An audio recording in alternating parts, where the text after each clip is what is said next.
guys, for today's video, yung aking partner ang magluto ng kanyang beef curry. It's Indian curry style.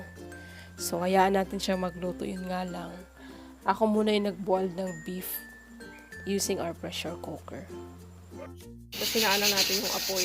Papakuluin natin siya ng at least 20 minutes. Okay na yun siya.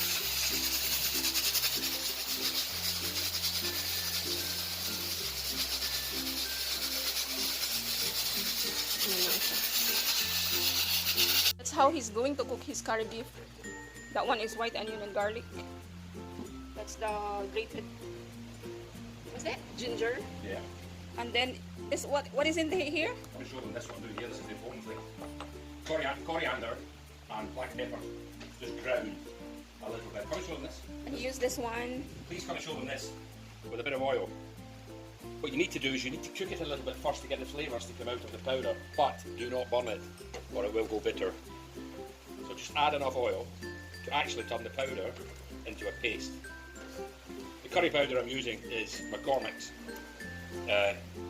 Just curry powder, which to be honest does the job. However, as I say, you do not want it to be getting burnt. But this just releases the oils. Now, if my partner would like to just stick her head over there and smell it. I smell it already. Probably see what I mean. The garam masala powder, probably about 2 tablespoons. Again, McCormick. They do have a good selection of spices, and to be honest, I've not been disappointed yet.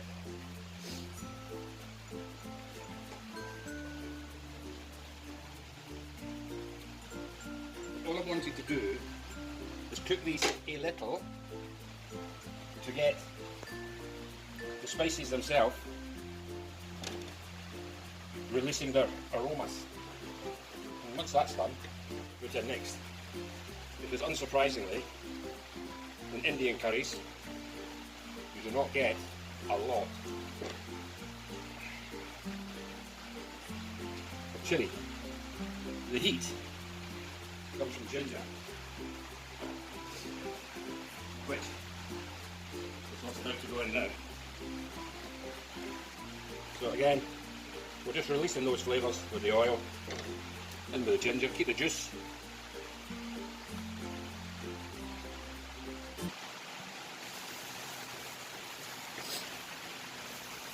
And you're basically wanting all of these, but you're wanting all of these flavours to grow up, to infuse very quickly. And you do not want that happening because it makes it go bitter.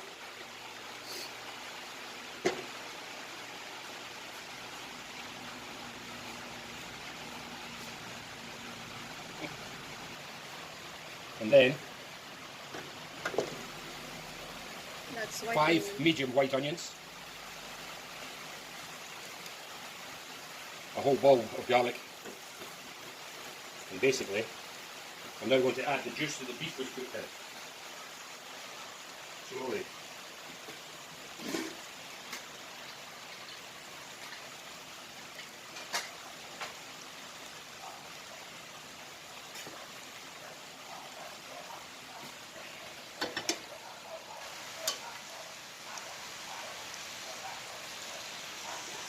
Put the heat up. Again, you've got to be sure that you're not burning this paste, because it will go terribly bitter. So I've just added, as you've seen, 3 ladles of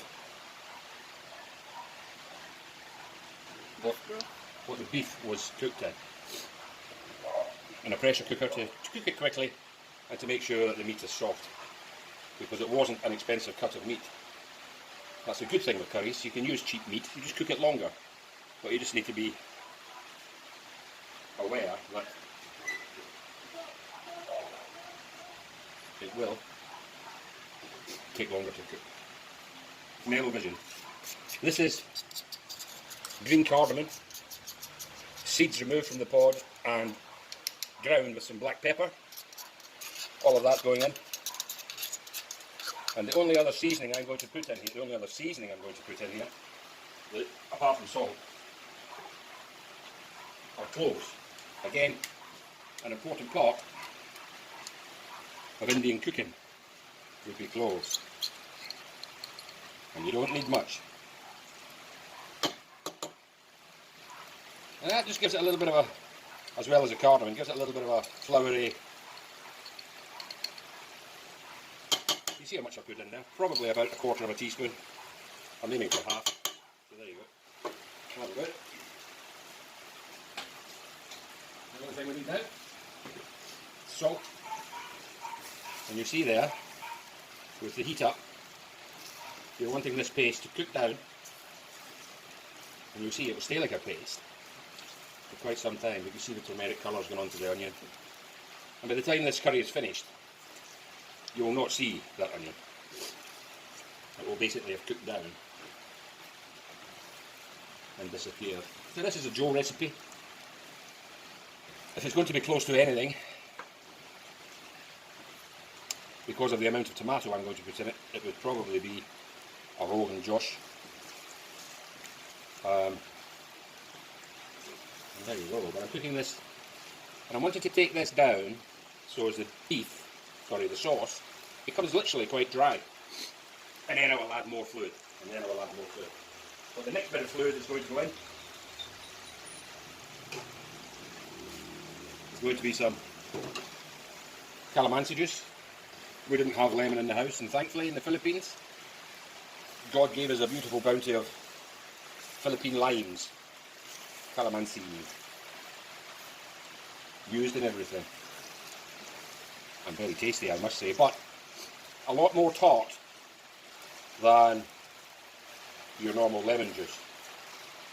I think that's why it comes in a small package. It would catch in the bottom of the pan and it would be very, very bitter, which is something we do not want.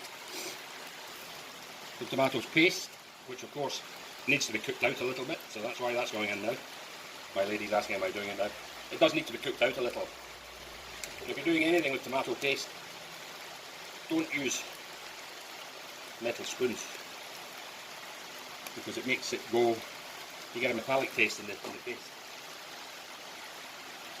As I said, it's a tomato sauce. A Rogan Josh, very tomatoey. Ang puti ng kamay mo dong. Oh, Hinahinay dong. I nearly lost some of my tomato paste. He's on the side. Well, you see there, it's catching a little bit in the bottom. For the length of time there that I was not stirring, you see it catching in the bottom, which I want to avoid as best I can. So, I'll try and get this mixed up now. Come and heat right down and get this lot cooked through. So, the tomato paste, pick up these flavours. It's getting to the point of dryness, so another one of these, and that'll help with the deglazing of the pan. As you can see, picked it up straight away, so thankfully it wasn't overly caught. Maybe one more.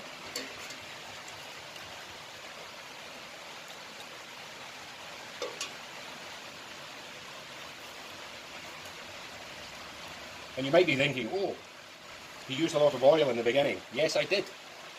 Because once this curry is ready, it would normally be eaten with bread. And the bread is dipped into the sauce on the top and takes the flavour.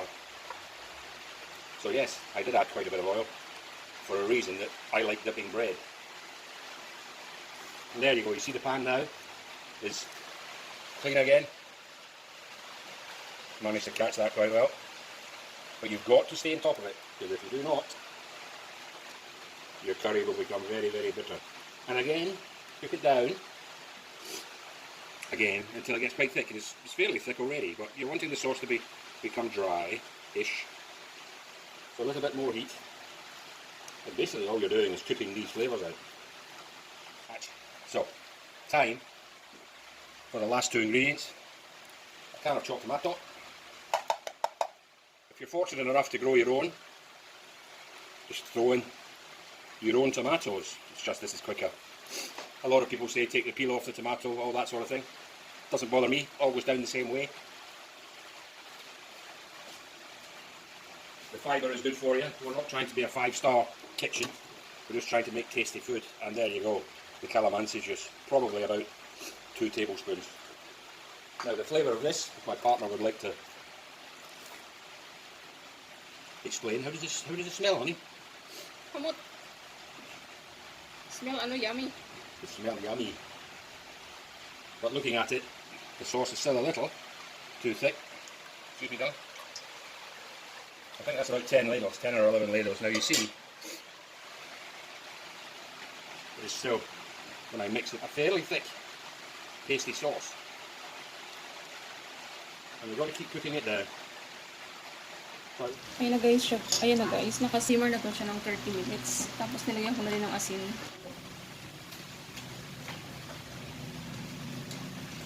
Even though yung beef natin guys is luto na. Ito yung binuwag ko kanina. Pero mas maigi pa din pag nakasimmer siya ng medyo matagal.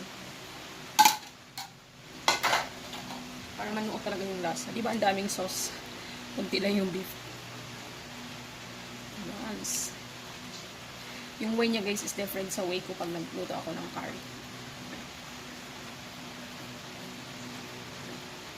Pero wala na akong say dito. Kasi siya naman nagluto. Ayan na siya. Hayaan lang natin siya. Siguro mga 2 hours namin isisimmer to. Para manuot yung lasa sa ating beef. Kasi yung ating beef wala yung seasoning yun nung binuweld ko siya. Kasi pinapalambot lang talaga yun. Pakpa natin siya ulit. Okay naman yung lasa.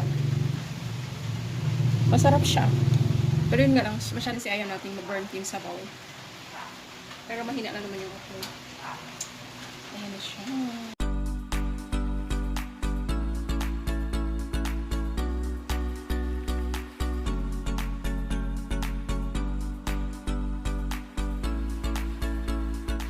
Isa na po yung curry ni Opaw. Masarap siya. Kanina lang ako kumain. Pero yung kinain ko lang is yung sauce lang kasi ayaw ko bigyan yung Opaw ng beef